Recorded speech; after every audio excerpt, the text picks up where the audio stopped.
Good evening, everybody, and welcome to another episode of Mr. Fred and Friends. Well, as promised tonight, I've got a heck of a guy sitting in my green room right now. I'm going to bring him out in just a little bit, but a terrific person. All week I have been deluged, literally. I mean, I have got so many texts this week going, oh my God, you're going to have Oliver White Cloud laying on. I go, yep, I'm going to have him on, and I do have him on tonight. So I am very, very excited to have this guy. Talked to him a little bit before the show started here, and he's just as terrific as everybody was telling me. I mean, I cannot wait to have a great conversation with him so all of you can hear him and I together.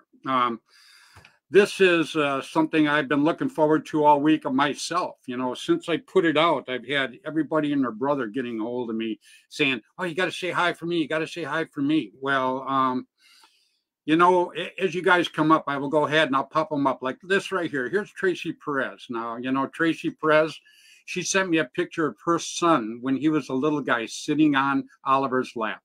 So, you know, and Oliver, we've never got to actually hit the field together, but you know, for some reason, I just feel like our lives have been intertwined with what we believe in the sport and what we like doing for the sport. Now, obviously, as everybody's told me, he's probably the best player that's ever rocked the paintball market, and I have to believe him because everybody has told me that. It's just been unbelievable. And just right now, I can't even keep up with, it looks like the ticker tape at the stock market right now. So anyhow, I want to give my shout outs real quick because I know you guys don't want to hear me. You want to hear Oliver, and I want to hear Oliver too. So I'm with you guys, okay? But I always have to give my shout outs every week. Everybody knows that. These are the guys that I feel that worked extremely hard to build a sport and to make the sport what it is now. Paintball is real easy now to walk into a store and get anything you want, walk out to a field. But back in the day, it was not so easy. Take my word for it. It was very, very, very difficult for a lot of different things.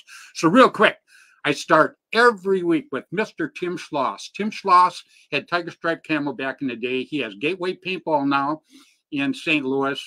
One of the best fields I've ever seen. I have to say that. He is just a terrific guy.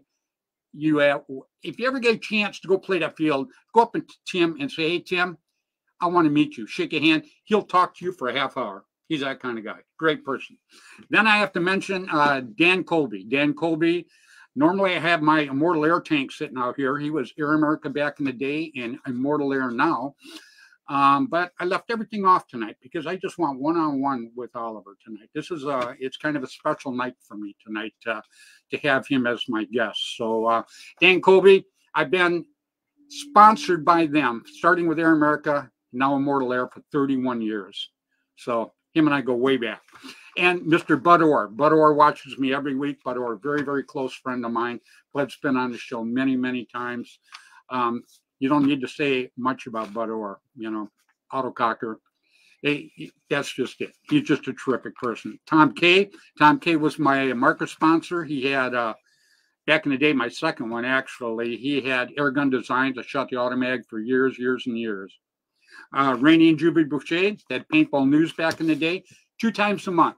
2 times a month, you could go out to your field and get this newspaper. Didn't cost you a penny. You found out what just happened, what was coming up, what was new, the stories, the games, the fields, where they were located. Best thing that ever happened to paintball. So I have to mention them every week. They did so much for the sport of paintball. Randy Camilla, editor for APG. Jerry Braun, editor for Paintball Sport Magazine, which has the field in New York right now where the WCPL is going to be held in June. Great event, another great field. Mr. Ross Alexander, Line SI. I still have my first Bushmaster down here that I played my very first professional tournament with. So he was my first marker sponsor, and I can't thank him enough. Mr. Jim Lively, I have to mention him. 2 tournaments a year you wanted to go to. One was Jerry Braun's World Cup. The other was the Masters in Tennessee, run by Jim Lively. Outstanding. And I have to mention, real quick, I want to say hi to Paintball Dave Ruddick, too. Paintball Dave Ruddick's another guy that worked really hard for the sport. But I mention Gino every week. Gino from Belkin, Gino Pastorivo. I probably butchered the name, Gino. Sorry. He's still my buddy. Anyhow, his brother passed away on Saturday. So I just want you to know, Gino, that not just for myself, but I'm sure from the entire paintball community, our condolences go out to you and your family. And we always hate losing anybody, any member of the paintball family. So our condolences go out to you. All right, everybody. I'm sure I haven't gotten texts yet. I can't read them. They're going so fast, but I'm sure you're telling me to shut up and bring Oliver on. So, you know, guys, without further ado, please let me welcome to my show for the very first time. I am so excited I can't even talk. I feel like I'm breaking in a new tongue here, you know. So please, everybody, welcome Mr. Oliver White Cloud Lane.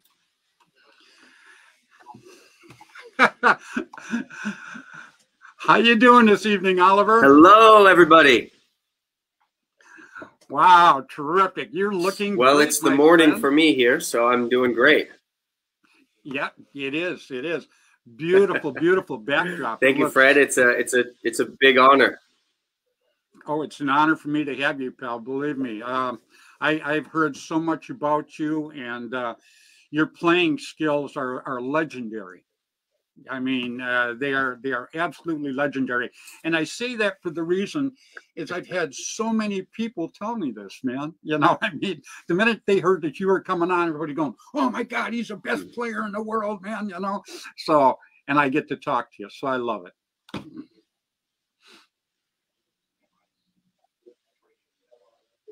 Yeah, well, you paved the way for us, you know. I appreciate that very much. Everybody, real quick, we've got a small, it's just a small delay. But, you know, I would take a 10-minute delay to talk to this guy. So everything's cool. And I'm sure that you guys are all loving it, too. Yeah, and we are getting a lot of viewers right now, my friend. It's pretty cool. I'm absolutely loving it. So, Oliver, if you don't mind, let me hit you with the first question. I know you got some for me, and we're going to go back and forth because that's what people are watching to hear you and I talk. How did you get started in paintball, my friend?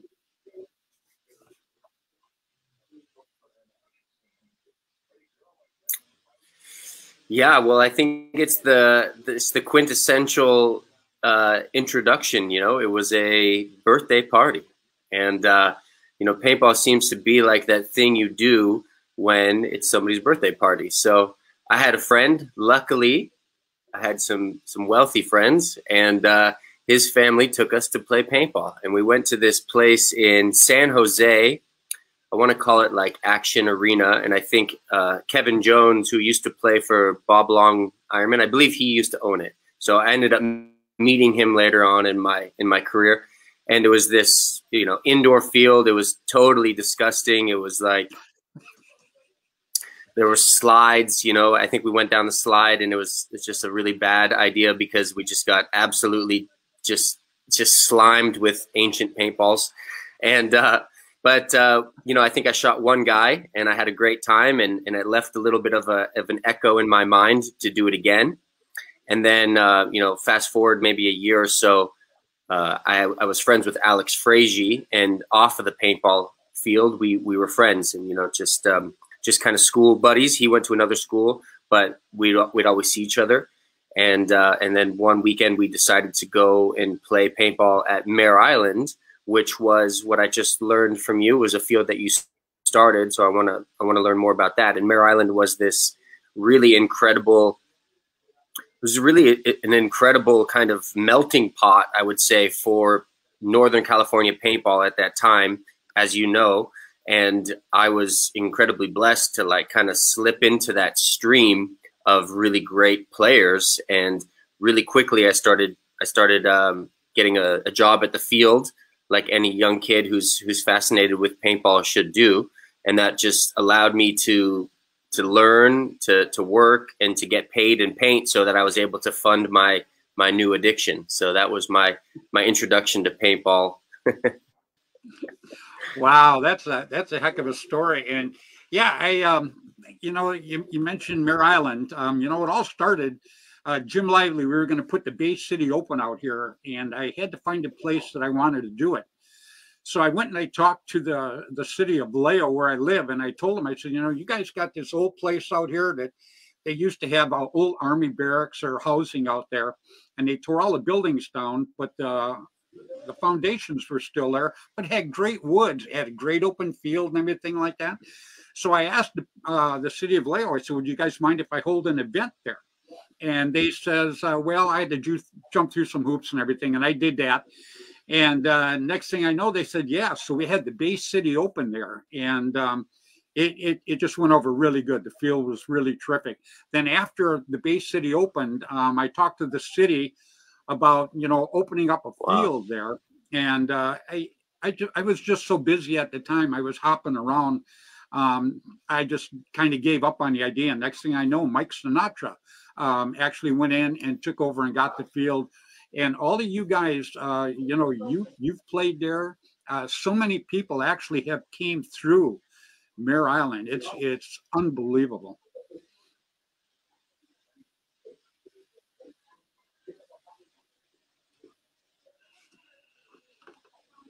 Yeah, well, that's a great story, because, you know, honestly, that was our home field. You know, Alex, Ryan, Yosh, you know, all the guys who are on Dynasty now, pretty much, who have been leading the charge on the forefront for Dynasty and for the last 20 years. That's where we started. But I never even knew that story. You know, I never even got that type of information. So to me, that's incredible to hear after all this time, to realize that's how you did it. I didn't even know you lived in Vallejo, you know? So it's so funny. Well, you know, I actually started the very first field. There's a field, we called it Battle Action Games back in the day. And what had happened, Alec, was I had a construction company, my partner and I, and this is back in '84. And it was his birthday, so we didn't know what to get him. So one of the guys on my crew goes, well, let's get him a Splatmaster. Well, we got him a Splatmaster, and he started playing with it, and I had to shoot it. Well, I had to have one of these. That's all there is to it. So I went down and got one. Well, next thing I know, we had like 45 guys working for us at the time, and we were going up and playing on this. Well, we played at his property, but then his wife threw us off there. So then we went up and we played on this little lot that was a vacant lot. Is all it was. Had a bunch of trees and stuff on it. Well, next thing you know, we show up there one Sunday, and 40 of our guys got these, everybody shows up, and we're on this little bitty postage size lot. So we said, this isn't going to work, you know, way too many people for this little lot. So we went out and we found a piece of property out by the dump. Actually, it was a real nice grove of eucalyptus trees. And that was the very first field that we actually started. And that was way before Mare Island. And we ran it for a couple of years, and I just started traveling so much, and my partner, you know, he was starting to lose interest in it, and I just didn't have time for it. So Bob D'Elia took it over, and it's called the Jungle out there to this day. He still has that. So that's the Jungle Island. That's the Jungle. I started that. That was the very first paintball thing. And what happened was that the Jungle Island? Yeah, it was a jungle. It was called a jungle, but yeah, there's water around it. But yeah, it was called a jungle. And what we did was my guys would come out there and start practicing. Well, then next thing you know, we got other guys coming out there. You know, Machine Gun Mike, Mike Baird from the Ironmen. He would come out there, and Ricky Sandias came out, and next thing I knew, we had like 100 guys showing up on the weekend, playing paintball. So that's kind of how it all rolled into me getting that feel. But then I started traveling so much, really didn't have time to stay and run it because I was gone an awful lot.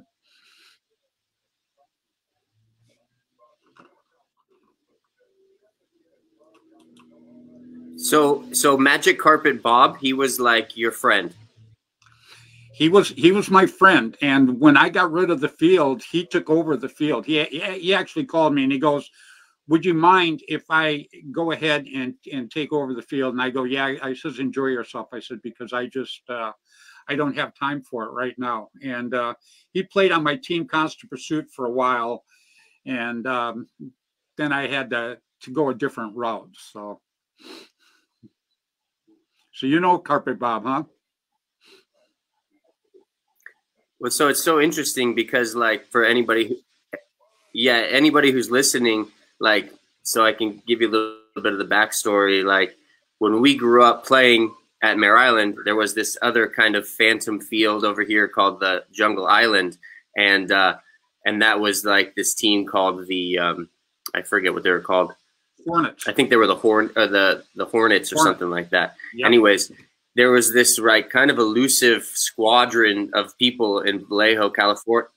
Yeah, and they were playing, and it was a really big, crazy field, like you said, all these eucalyptus trees that were really thin, and there was just a lot of. It was a very interesting field, but we only went there like once or twice because there was this kind of animosity between Mare Island players and Jungle Island players. So it was like this interesting feud. And every once in a while, you'd hear stories of Magic Carpet Bob, who was this elusive character who was like, I don't know, kind of the mystic paintball player at that time. And I don't know where he is now. I bet he may be still even doing it. I don't know. But it would be interesting to see him again. And I remember I shot him one time and he gave me a patch. And he came and gave me a patch, and I was like, wow, what's this? And he's like, you shot me. And I was like, I did? I didn't even know that I shot you, And so that was kind of this interesting awareness. Like, he even knew who shot him before I even knew who I had shot. And it was interesting. Yeah. So there was just kind of this other world that was happening at the same time, which was that field versus Mare Island. And then Mare Island kind of course, blew up in the sense of the amount of players who started going there. And, all of us showed up on the weekends to play, and Brad Mon, Angel Fergoza, a lot of the Ironmen were even practicing there. It was like a legendary field at that time. So thank you for starting Mare Island. I never knew that you did that. And thank you for starting Jungle Island, because I didn't know you did that either. Yep. Yeah. We started that. And, when I had it out there, we had a lot of fun, and that was before Mare Island. And I would have never had any animosity about anybody playing there at all. And Carpet Bob got his name because I actually got Bob into playing paintball. He came out and he was checking it out, and we got him into it. And he had a carpet business back then. He would go clean carpets. And so we had a couple of Bobs out there. So, I would yell Bob, and I had about 3 guys who go, yeah. And so anyhow, so finally I said, you know what? I said, you are from now on Carpet Bob. And that's how we got that name, was Carpet Bob. I gave that to him.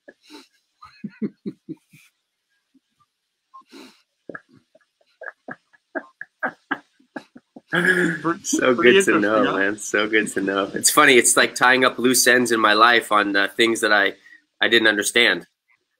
Yeah. Oh, that's very cool. Yeah. It's, back in the day, when you came into paintball, was about the time that I was kind of sliding out a little bit.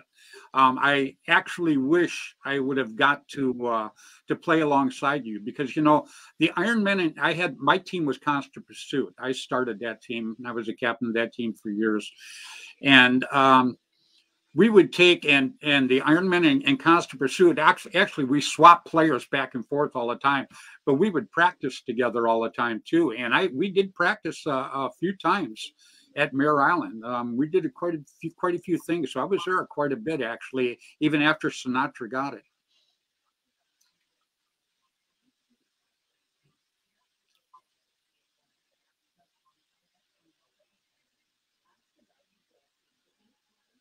Yeah, because when we started, it was probably about 98 or 97, maybe we first went out there.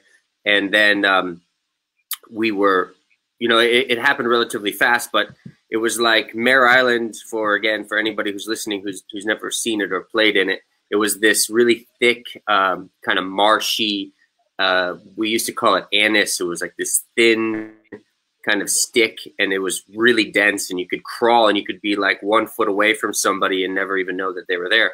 You know, so it was like you had to really turn on all your spidey senses and listen to everything, and it was intense. It was like really close quarter combat. And so I think Mare Island, because it was such a unique playing marshy field, it created a lot of kind of dynamic players. And so I never actually, for everybody listening, this is my first conversation with Fred Schultz ever.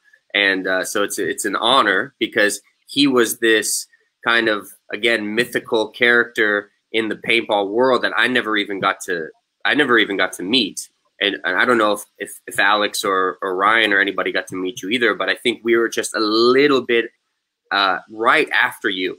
And so I was, you know, I grew up, we watched VHS tapes.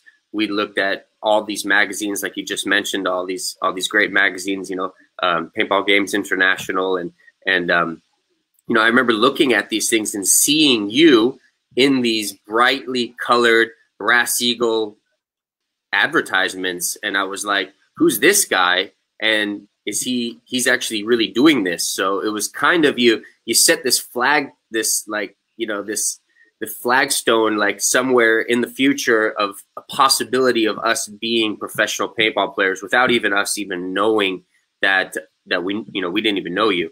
And even you were mythical to even some of the guys that did know you, because even I remember asking Eric Crandall, who eventually was somebody who owned the field, was like, well, where's Fred Schultz? What's he doing? Where is he? And he's like, I don't know what he's doing and what's going on. So it's interesting now, because fast forward, what, like 30 years, something like that. You know, now we're having this conversation, and I don't know what happened to you. Where did you go around 1998? What was happening? Well, actually, it's about, I think, in 99, something like that. And what had happened was I had a tractor, and I was driving my tractor, and I rolled the tractor over. Now, the tractor didn't roll on me, but I broke some ribs.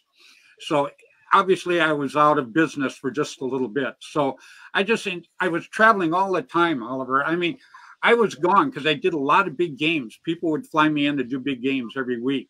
So I was gone probably 3 weeks out of every month and home a week. And so what I did then when I got hurt is I couldn't travel. So I just kind of laid around.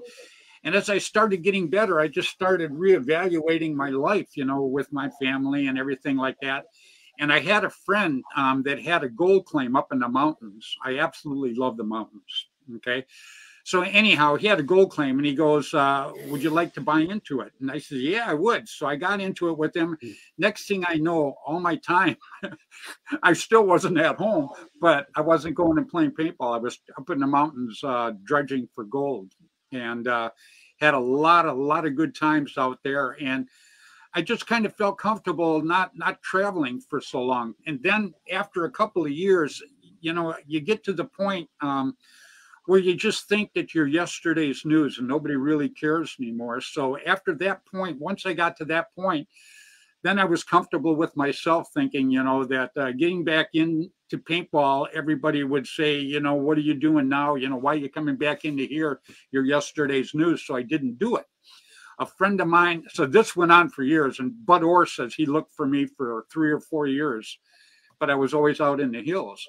Well, then a few years ago, about 3 years ago, a friend of mine named Keith Kissel got a hold of me, and he goes, would you come and do a podcast with a friend of mine called Freddy the Ref? And, you know, obviously I didn't even know what a podcast was. And I says, nah, I says, nobody's going to care about that, buddy, really. And he goes, do it for me as a friend. Well, you know, when somebody's my friend and they say that, they got me, period. Because I just, there's something about being loyal to me that really, really means something. And so anyhow, so I says, okay, I'll go for 15 minutes. you know, and I walked into this place, Oliver, and I'm thinking, I'm going to get in front of this camera. All these people are going to watch me, and they're going to text in going, who in the heck is this guy? Why do we want to hear him? Well, it was just the exact opposite. I mean, it almost brought me to tears. It blew me away. It really did. Everybody, the 15 minutes ended up being about an hour and 20 minutes long. And next thing I know is after I did that, Freddy, the ref that had the podcast, came up to me the following week and he goes, oh my God, he goes, my phone is blowing up. Please come back on. And I've been on ever since, Oliver.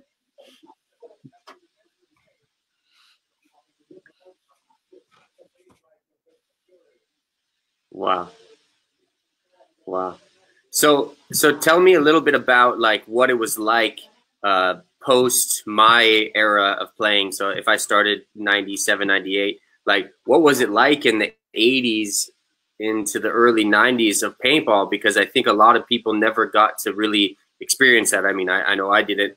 And but there was something happening, you know, there was a huge push. There was a lot of people interested in, you know, war games. But I feel like you were also kind of the person who took it out of the war games aspect and brought it into this Brass Eagle, which was, again, I don't know if people know what Brass Eagle was, but Brass Eagle was probably one of the biggest paintball companies at the time, right? They were in like, I remember going to Big Five Sporting Goods and everything was Brass Eagle. You could buy Brass Eagle goggles, Brass Eagle gun, tank, you know, hopper, everything was Brass Eagle. So you actually made a living pre-80 or pre-90s playing paintball, correct? That's correct. You know, what happened was, you're right about at the very beginning, you know, every time that you would mention that you play paintball, everybody go, oh, that's war games, you know, and for a long, long time, I kept telling everybody, you know, and I traveled all over the United States doing this, saying, you know, it is not war games. It is a sport, and it's a terrific sport. And instead of bad-mouthing it, you should just try it one time. If you try it one time, you don't like it, then you can say you've tried it and you don't like it. But I guarantee you will get hooked on it. And so I preached that everywhere I went. And then it came to a point where I'm sitting there thinking, because I was traveling all the time now at this point, doing these tournaments and stuff like that. And I told a friend of mine down at MGM Disney, I says, you know, I says, if we could get this thing on television in a positive manner, it's going to get people that normally would not take a look at this actually take a look at this. And so that's where I did Paintball USA along with my co-producer down there, Joel Kostick, down at MGM Disney in Orlando. And it took us 9 months because we got a hold of ESPN. I got a hold of a guy named Ron Simio at ESPN and told him, I says, yeah, I play paintball, you know, and first thing he goes is ping pong. I go, no, not ping pong, paintball. So he goes, oh yeah, he says, you know, I've heard something about that. He goes, that's the war games. And I go, no, it's not the war games. I says, and it's a sport that is growing by leaps and bounds. And I says, I think it would be good for ESPN to get involved with something like this. And he goes, well, he goes, you know, we could probably maybe do it if you had other big names along with you. So anyhow, that's where my producer come in. He worked down there doing shows at MGM Disney down in Orlando. And so he got a hold of them and they go, well, if ESPN would put it on, we would consider letting you do it down here. Well, I told my partner, I said, you know, I don't want to go shoot it in the woods down there. I want to shoot it on one of the streets. So he goes, well, that's going to be a tough call, Fred. And I said, well, that's what I'd like to do. So anyhow, he worked on that. And we finally got them to say, if you can get ESPN to say yes, then we will go ahead and let you shoot on one of the streets. So anyhow, I got a hold of ESPN and he told me, he goes, well, he says, I'll tell you what I'll do.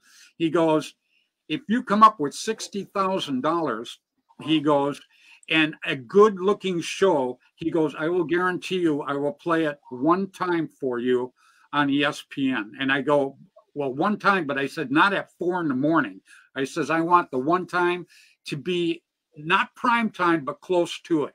And he goes, okay, you got a deal. But he goes, only if you get the $60,000 and you get Disney to say they would do it.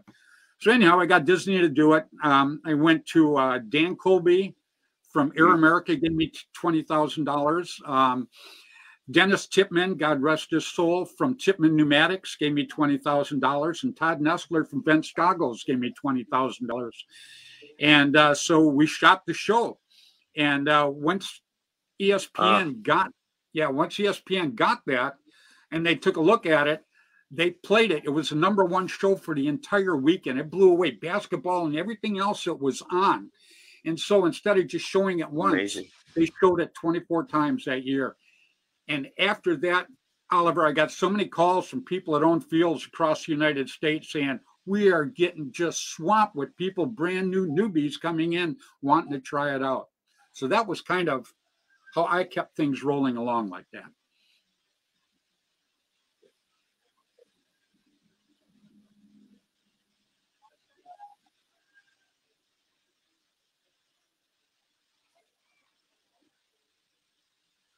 Wow. See, that's all part of history of paintball that like I had no idea about. And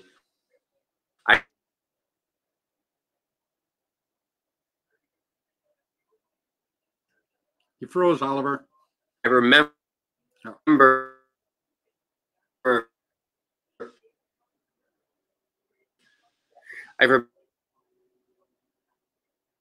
like I think it was maybe senior year of high school.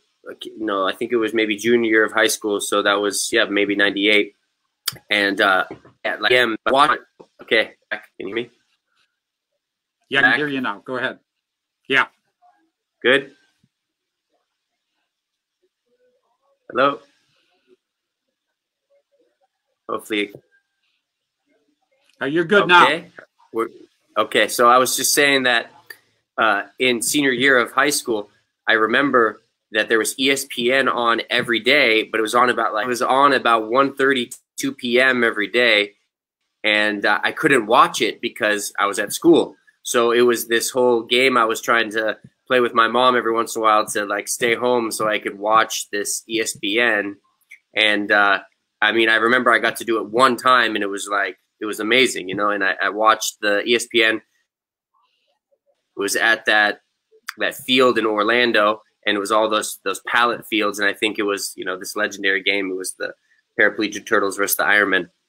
So it's interesting to kind of understand the backstory to it. And actually, I felt like at one point, especially getting into it as a young man, that paintball was tremendously big.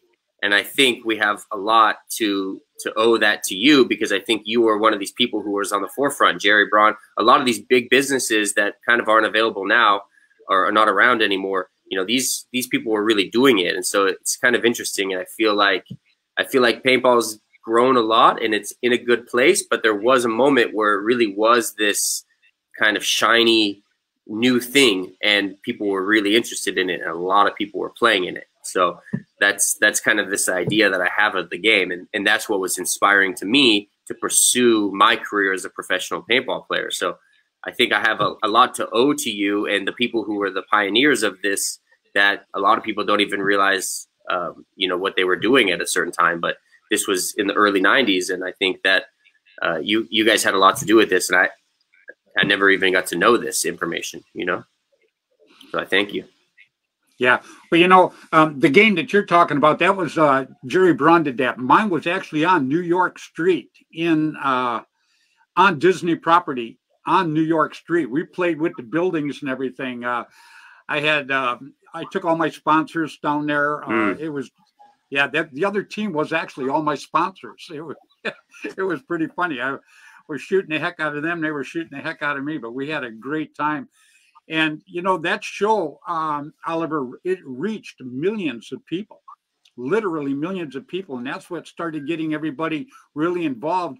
And then after that, MTV got a hold of me, and I did the MTV Road Rules paintball show. And it was the #1 Road Rules that year. Wow.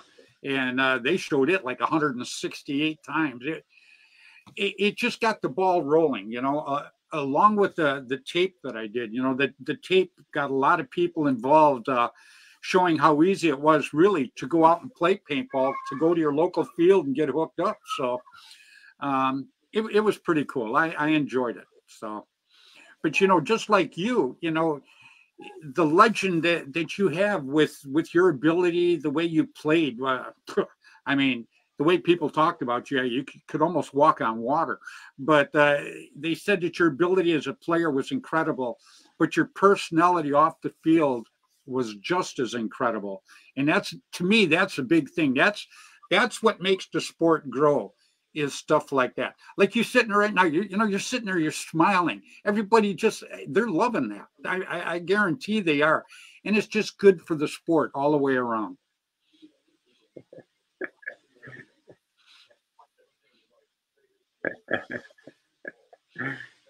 Yeah. Well, we learned that at a young age because, you know, we were coming up and there was like a changing of the guards per se. And it was like, you know, we were young. We were literally not even 18 years old when we started this. And the people who were a little bit older than us, maybe 20, 21, 25, 30, you know, they felt much older and they felt much more rugged and they felt much more like almost kind of war torn, right? You know, so it was like paintball had this kind of rough edge to it of these kind of characters that were playing. Yeah. And then we were these young, spry, kind of, you know, happy-go-lucky, innocent kind of kids. You know, we didn't even know what we're getting into. We're just having a great time. And so it was interesting because I remember like specifically numerous times, and this isn't just for me. This was for, you know, Alex. This happened to Alex. I'm sure this happened to Ryan and Yosh also. But, you know, we talked to pros and they would be pretty cold and they would be pretty mean, you know. They'd have to uphold this character of like this kind of rough and tough, you know, guy who plays paintball on the weekends. And I remember that pretty at a pretty young age. And then there was a few pros who were really down to earth people who were really willing to like, you know, kind of talk to you and take you under their wing and show you a few things, or even if you were lucky enough, they would lend you their gun to use, you know, for a game or two, which was at that time a big thing because autocockers were this kind of amazing, you know, the best gun on the market. And we didn't have autocockers. We had spiders and we had, you know, we were renting guns still. So when somebody handed you like this anodized autococker that at that time was like, you know, 500 or $1,000, which was a lot of money back then, you know, you were like, wow. It was like, you know, you got handed the most precious gem in the world. And so those are the people who really made the biggest impression on us. And the people who were kind of cold and you know, distant, we never got to really know them. And I think at a young age, quickly, a lot of us realized that we didn't want to be that type of character in the game, and that we wanted to transmit this kind of energy to the younger generations, you know. So I think that's why Dynasty is Dynasty, because they're cutting edge in the changing of the guards, and they're still dominant to this day, winning World Cups, you know, 20 years later, which is amazing, you know, and they're still doing it with a smile on their face and effortlessly, you know, and it's the same guys. So it's pretty remarkable that they're doing that. So there's some sort of magic in that type of energy that's, you know, giving them youthfulness and the ability to persevere for this long and be triumphant. So yeah, it's kind of an interesting one to reflect on now, because I'm glad we did it. And that's been my MO in the way that I operated life. And that's how I've been very successful outside of paintball with everything that I do, because I carry on a lot of the wisdom that I've learned from playing paintball and what to do and what not to do, and brought it into real life. And so that was kind of the big realization I had in the game was, okay, well, look, you can be really good at this sport, which it's important, but what's really important, you know, what's really important is the interactions between each other and the growth and the, you know, the brotherhood per se, or the friendships.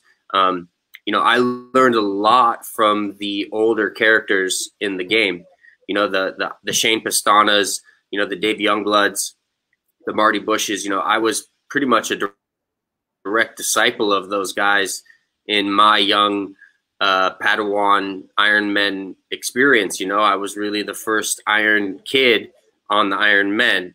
So I learned a lot. I learned a lot of good things. I learned a lot of bad things, you know, and so it was, you know, I got to pick and choose what I wanted to keep. Right. And then I was able to apply that into the whole dynasty formula, which is still being used today, you know, so it's a big honor.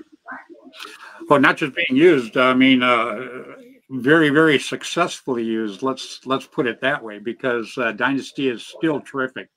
But, you know, you touched on something, Oliver, that was a big thing for me back in the day, because I was probably the most approachable guy you'd ever want to meet. Anybody could walk up to me, anybody, period. Matter of fact, I go out to Mare Island and I gave half my paint away to people out there, because my Brass Eagle would send me a skid of paint every month, you know, and I'd give half of it away to these people. You know, I just enjoyed people, and I would see, just like you said, some of the so-called pros.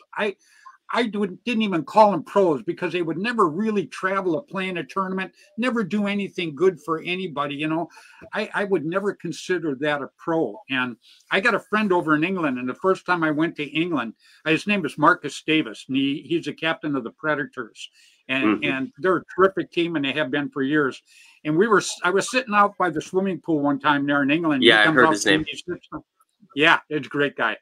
And he comes over to me and he goes, Fred, he goes, I want you to tell me, he goes, I want to be the Fred Schultz in England. What does it take? And I told him, I said, you know what? I says, I cannot tell you the secret, because there is no secret. I says, it's just being nice to people. I says, you know, if you want someone to be nice to you, I guarantee you have to be nice to them, you know, because if you take and you go someplace and someone's friendly to you, you want to, you know, converse with that person all the time. You go someplace and they punch you in the nose. Wow. Obviously, you don't want to see that guy anymore. Yeah. You know? I mean, I really think that you.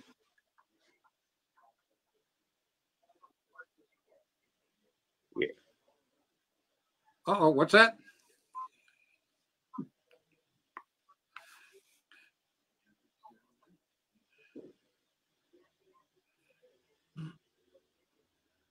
Yeah, I really think that you left like a little bit of that spirit in Mare Island, and I think we kind of by osmosis got that without even knowing you. So it's interesting that that you were like that, and I had heard stories a little bit about that also, and so yeah, like I said, I think you left a little bit of that, and I think actually if anybody's listening to this, that's kind of the, you know, to take that into this. You know, it's funny because we play this really kind of, in a sense, brutal game, right, where we're shooting each other and we're inflicting a little bit of pain onto each other with, you know, obviously there's a lot of strategy and a lot of methodology involved in it. But the thing is that you need to realize that when you're in the field or in the court or in the game, that's different, you know, that's not real life. And so actually people playing paintball, you know, like you get out a lot of this aggression on the field, and you can scream and you can yell and you can fight a little bit, and you know you can, you know, you're playing, right? So let it all out there. It's like we're kind of kids playing this adult game, and I think it's really healthy. I think what's unhealthy is if we take that attitude off the field and we, you know, fight and we belittle each other and, you know, all this kind of melodramas that people do in real life. It's like, no, just handle it on the field, and then it's over, and then you walk off the field, and then we're all in this nice collective of paintball community that can all help and support each other. You know, we're not really against each other. That was hard for me to understand playing at a competitive level for so long, because I mean, to be honest, you know, I had to really put on that front like I was a bad guy to my competitors, because I needed to beat them and I needed to have that edge over them. But beyond that, off the field, I was actually, you know, I loved everybody. And I think that, you know, you look at a guy like Alex Frazier now, I mean, he's really got it, like beyond anybody, I think, who's ever played the pro game, because he's exceptionally good. You know, even after all this time, he's getting MVPs.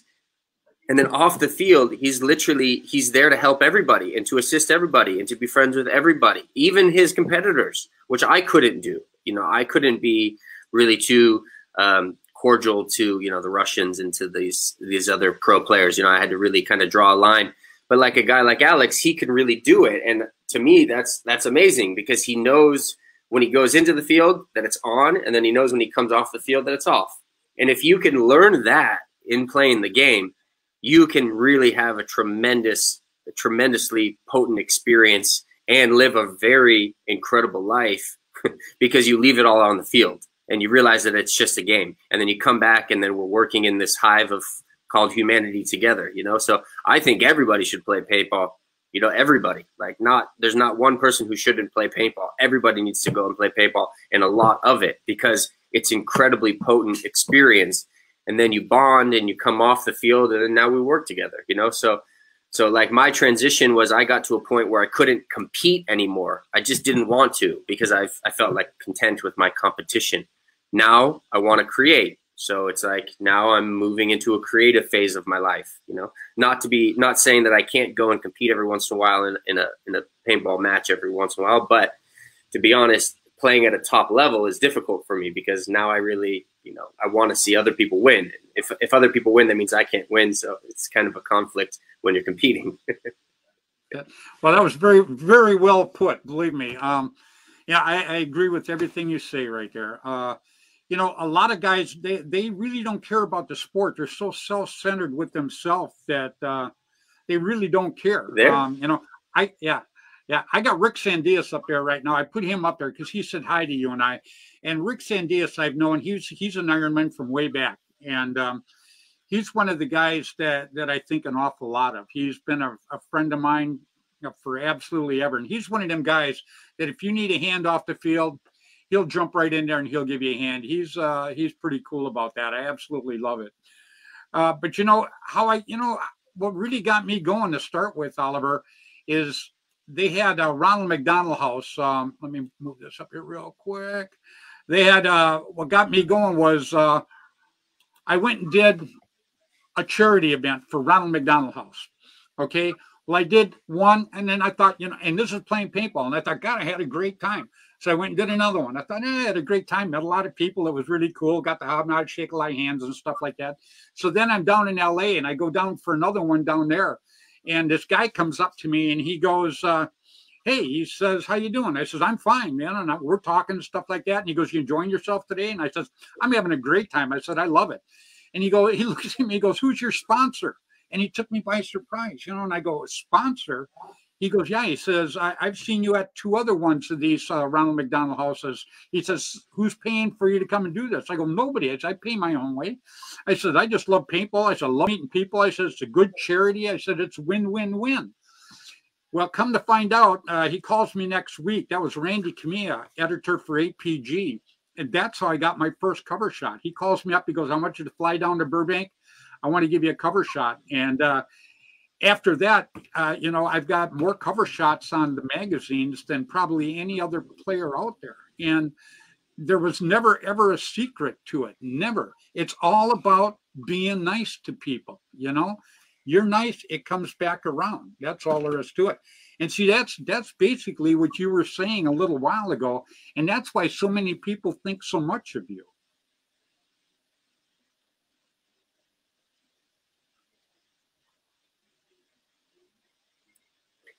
Yeah, and it's really fascinating if you look at this from an eagle eye perspective.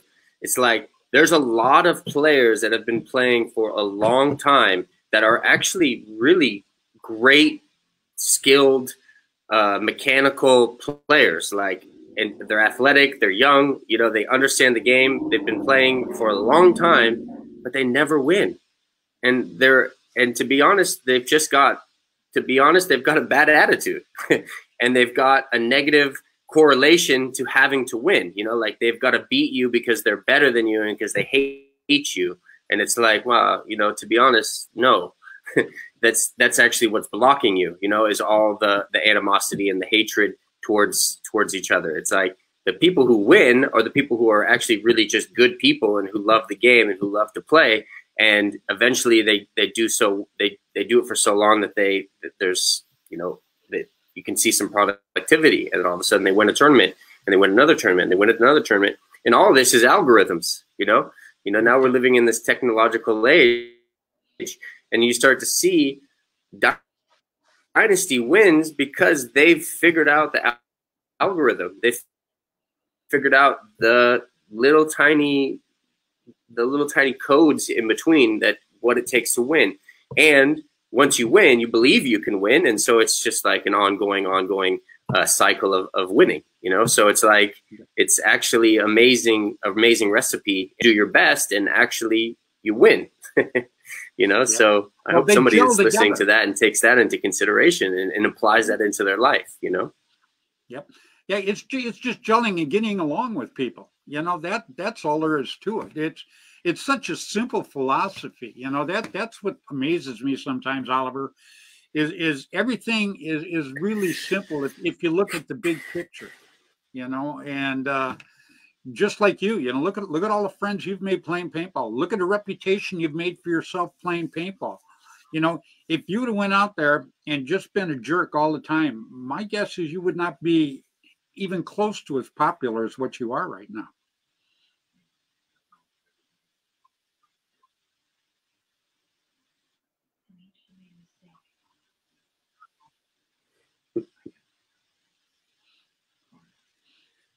Totally. I've seen a lot of people coming up in the game that were, you know, kind of put out that bad boy, that badass attitude, almost like a negative attitude.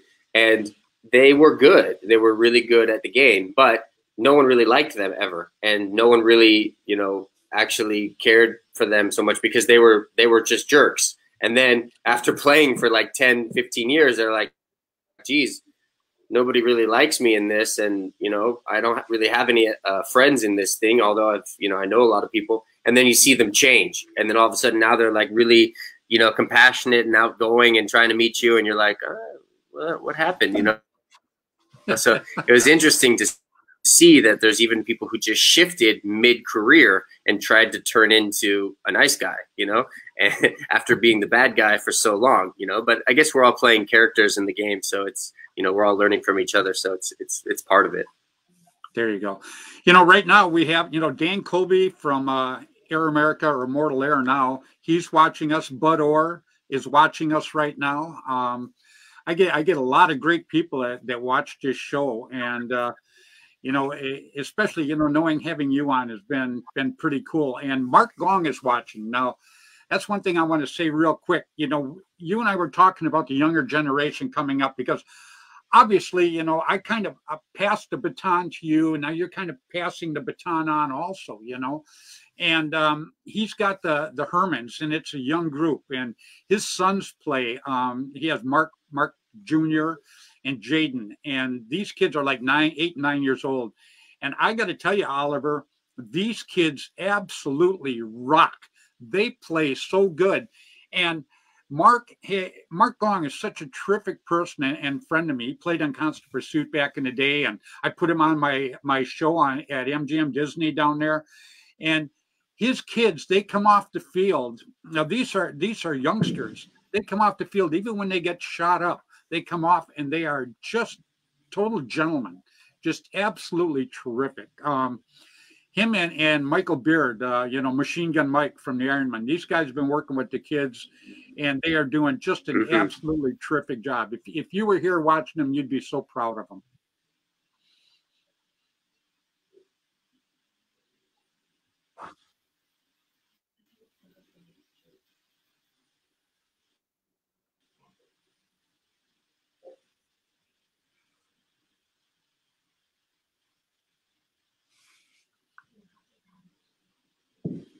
Yeah, no, I am watching everybody. It's kind of been the new way to come back into the game is really just observing. You know, a big part of the actual game itself is to watch games and to understand the actual, you know, team versus team and players within the team. So now I'm actually even taking a grander scope of the situation and really removing myself, but still watching and observing and, you know, kind of coming back into this with the Hormesis project. You know, we're building a community pretty much of inner players within the paintball community. Anybody's available.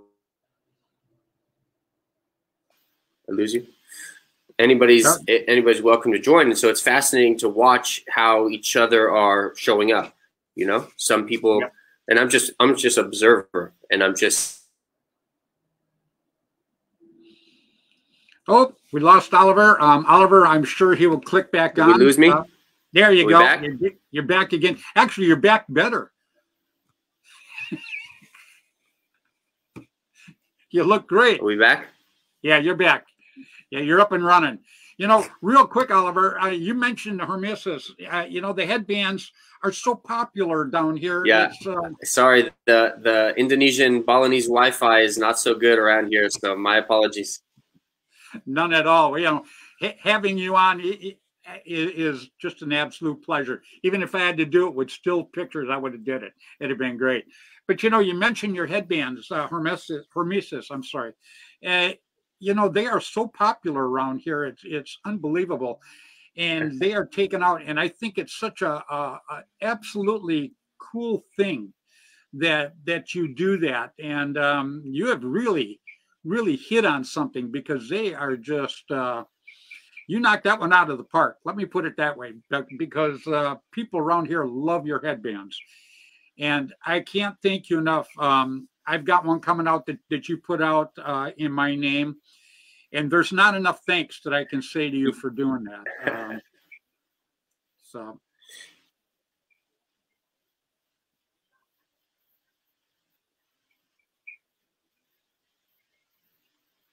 Oh, well, it's like Alex calls it, an art project, and I really love that, because really we're kind of doing something that's interesting. It's a little bit different, and we're really trying to touch back in on kind of this time that we didn't realize that we were starting, but you know, we started. It was this whole headband kind of phenomenon, and now we want to come back around, and we want to highlight people within the game that inspired us, that helped us, that, you know, did something for the game. And, you know, obviously you're one of them.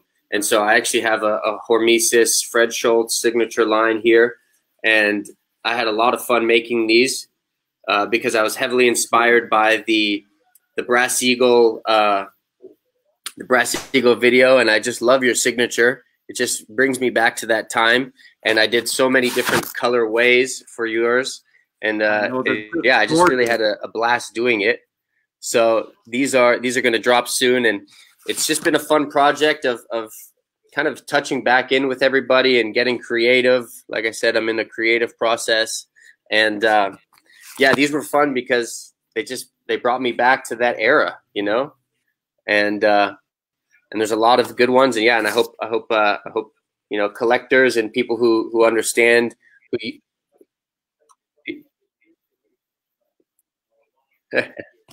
yeah. So they were heavily inspired by that Brass Eagle era, and the colors, the pink, the brights, the vibrancies, you know, and I'm doing something that's really, I feel, important is using natural dye.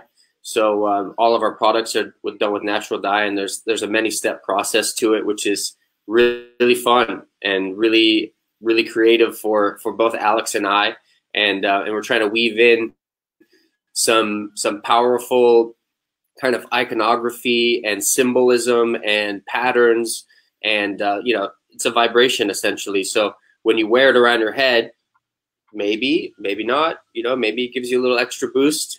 Depends on what you believe in, and you know, what inspires you. So, you know, it's a little bit of me and Alex for the community, and you can wrap us around your head, and you can go out there and play. And then of course, you know, we have the legendary bands like yourself that gives you a little extra boost for anybody who's interested in that, you know. Well, I just I can't even begin to tell you how much I appreciate it. And you know what, we burned through our hour tonight, Oliver. You know, there's not enough words for me to thank you for coming on tonight. I would like sometime when you and I could get together, I would like to play alongside of you. What do you think?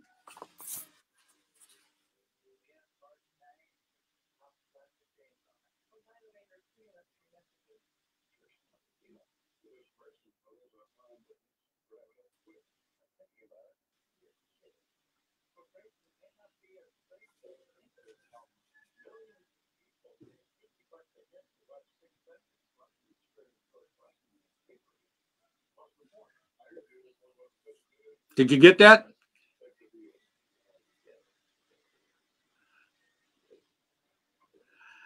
Yeah, let's make that happen.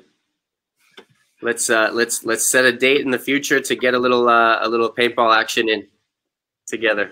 Yeah. Oh, would that be incredible? I mean, I would absolutely love that. I really, really would. Here we got this guy that wants to know any hints when they're dropping. I don't know.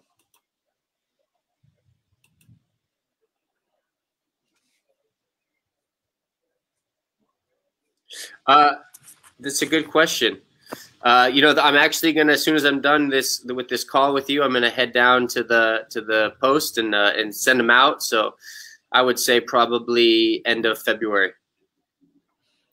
Very, very cool. But you'll get yours before, and you can choose to do with whatever you want to do with them. Yeah, whether you want to give them away to people watching your show, or if you want to wear them, or whatever you want to do with them. Yeah, it's up to you. I'm probably going to give some. My family's already been all over me about them. So and obviously I want to. I'm going to be sporting one wherever I go, because I want to support your business. I think the business is great. I think that that your product is absolutely terrific.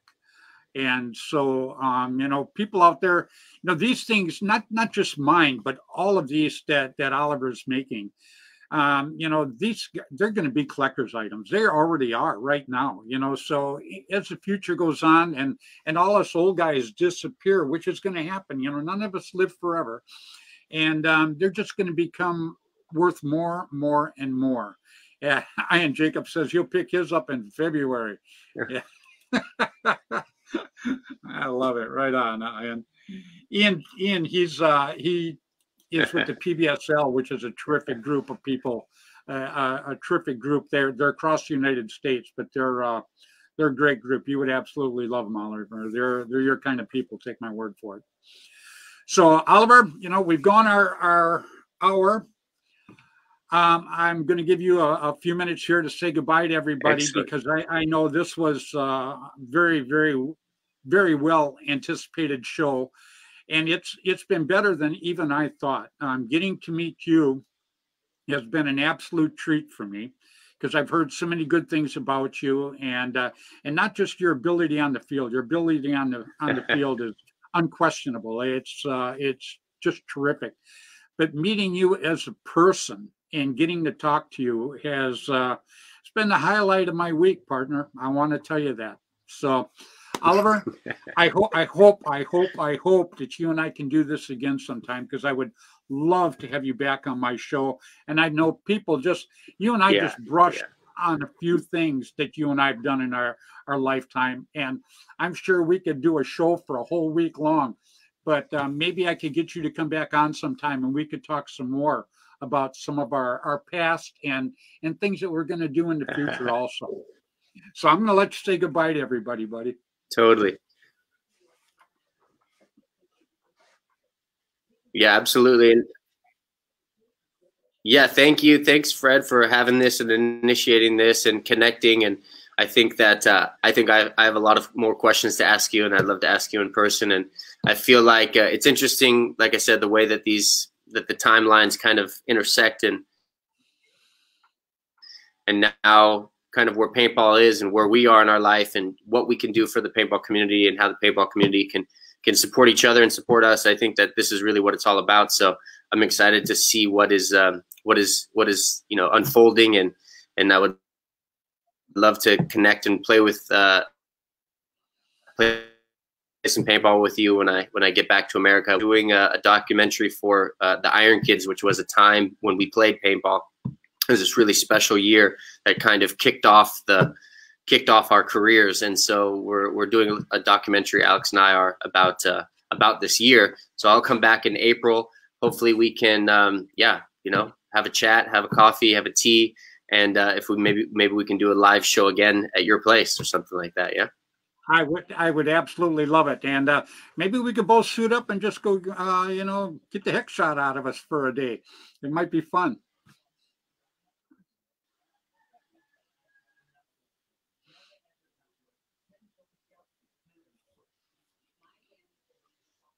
Cool. Cool. Let's go shoot Magic Carpet Bob and get a patch. Booyah. I would love it. Oliver, thank you so much for coming on tonight, my friend. I am looking so forward All right, to you Fred. Well, thank you so much. Yeah.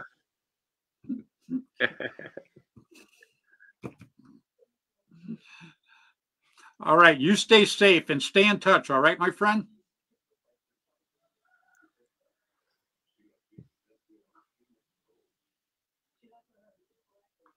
Yeah, thank you for everything you've done for the sport and the game, and I hope everybody sees and appreciates that and recognizes that, because it's really important.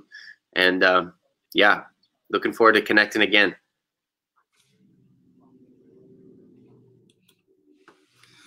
All right, everybody, that was Mr. Oliver White Cloud Lang. Man, I got to tell you, the kid is just absolutely a terrific, terrific person.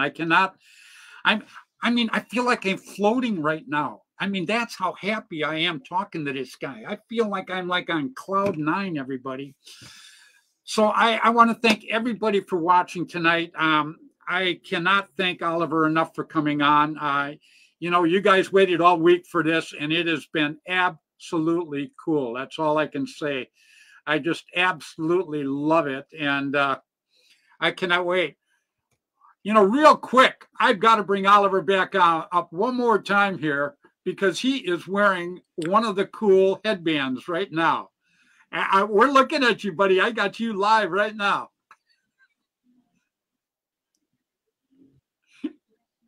You are live again, my friend. I absolutely Yeah, these things are kind of magic. Yeah, sometimes you just put them on and you just hang out in them, you know? Yeah, oh, they're great, man. If that's one of mine, sign it before you send it. Again, Oliver, thank you so much, buddy, for coming on tonight.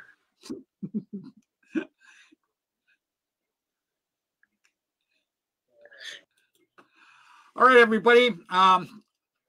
Till next Tuesday, 7 o'clock Pacific time. I know I ran a little long, but, you know, I could have talked to this guy for 3 or 4 days. And I am looking so much forward to having him back on again, because he is an absolutely terrific person. And I absolutely love the interview.